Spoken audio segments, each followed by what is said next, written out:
As these seasons keep on changing, life goes on and on and on and on and on and on. Halo, nama saya Perjasa dari kelas 11 IPS. Dan sekarang saya akan membahaskan tentang pengertian indeks harga. Indeks harga adalah perbandingan antara rata-rata pada tahun yang dihitung dan harga rata-rata tahun dasar. Tahun dasar yang digunakan adalah tahun yang dibuat sebagai patokan perhitungan. Tahun dasar yang dipilih sebaiknya adalah tahun ketika kondisi perekonomian dalam keadaan stabil dan tidak terlalu lama dengan tahun yang akan dihitung. Grace dari kelas 11 dan menjelaskan tujuan perhitungan indeks harga. Yang pertama itu sebagai petunjuk atau indikator yang dapat digunakan dalam mengukur kegiatan ekonomi. Dan yang kedua itu indeks harga perdagangan besar dapat memberi gambaran tren atau kecenderungan dalam perdagangan.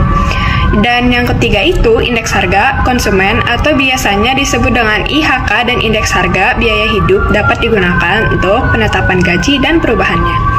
Dan yang keempat itu sebagai pedoman pembelian bagi perusahaan-perusahaan yang memiliki persediaan dalam jumlah yang besar dan teratur. Dan yang kelima itu indeks harga yang berlaku bagi petani yang dibayar dan diterimanya merupakan gambaran apakah petani itu semakin makmur atau semakin melarat. Dan yang terakhir, indeks harga umumnya digunakan perdagangan dalam kebijakan penetapan harga dan penentuan jumlah persediaan. Fungsi indeks harga yang pertama sebagai dasar dalam membuat kebijakan ekonomi. Yang kedua sebagai dasar dalam membuat kebijakan harga. Yang ketiga sebagai alat untuk mengukur tingkat kemajuan ekonomi. Yang keempat sebagai alat untuk menyelidiki faktor-faktor yang mendorong perekonomian. Yang kelima, indeks harga dapat digunakan para pedagang untuk menentukan harga jual suatu barang atau produk. Yang keenam, sebagai dasar dalam menentukan jumlah persediaan. Yang ketujuh, sebagai dasar dalam menentukan jumlah gaji atau upah para karyawan. Yang kedelapan, sebagai dasar untuk menentukan yang dibayar atau diterima oleh para petani. Yang kesembilan, sebagai dasar dalam kegiatan jual beli saham. Yang terakhir, indeks harga konsumen dan indeks biaya hidup dapat menentukan besarnya gaji. Macam-macam indeks harga, yaitu ada 3. Pertama adalah indeks harga produsen atau IHP. IHP merupakan perubahan barang dan jasa yang dibeli oleh produsen pada waktu yang tertentu. Yang kedua adalah indeks harga perdagangan besar atau IHPB. Perhitungannya menggunakan data harga perdagangan besar atau HPB. HPB mencakup barang-barang perdagangan dalam jumlah besar yang terdiri atas 5 macam, yaitu hasil pertanian, hasil pertambangan, hasil industri, ekspor, dan impor. Yang ketiga adalah indeks harga konsumen atau IHK. IHK menggunakan data harga konsumen. Harga konsumen adalah harga barang-barang yang diperdagangkan secara enceran untuk dikonsumsikan sendiri, bukan untuk dijual lagi. Perhitungan indeks harga agregatif tidak tertimbang mudah dan sederhana, sebab hanya menjumlahkan harga rata-rata untuk tahun yang dihitung, lalu dibandingkan dengan jumlah harga pembanding tahun dasar. Rumus menghitung indeks harga agregatif tidak tertimbang, di mana angka indeks harga tahun sekian atas dasar tahun kesekian sama dengan jumlah harga pada tahun yang dihitung indeksnya dibagi jumlah harga tahun dasar tahun basis dikali 100. Metode agregatif tidak tertimbang ini jarang digunakan karena mengandung beberapa kelemahan, yaitu masalah satuan dan jumlah konsumsi yang tidak diperhitungkan.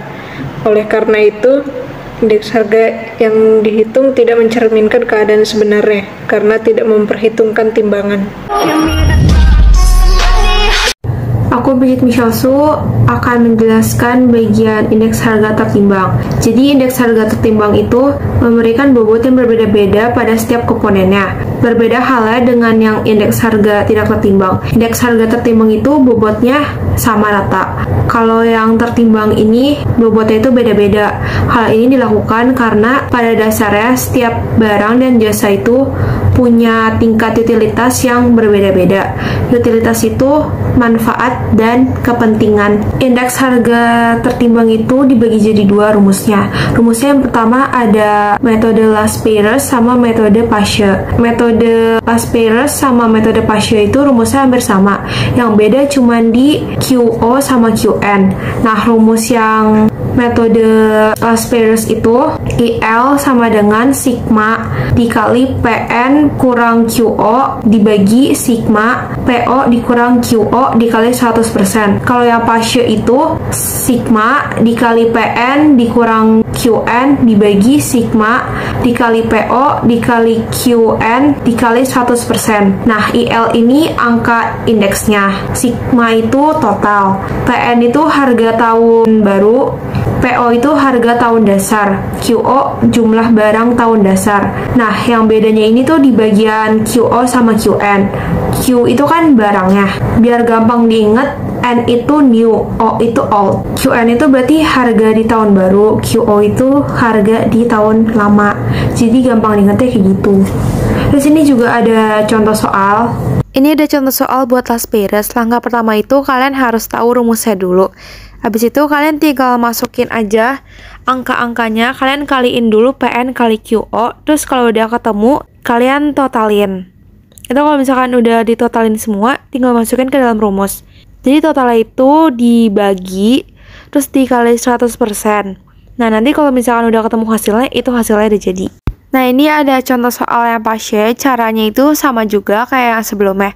Nah, tadi itu aku ada buat kesalahan. Ini tuh bukan dikurang, tapi dikali ya. Jadi PN kali QN. Nah, kalau misalkan udah ketemu hasilnya, kalian tinggal masukin aja rumusnya kayak tadi gitu. Totalnya dibagi, terus dikali 100. Terus kalau misalkan udah ketemu hasilnya, yaitu hasil akhirnya.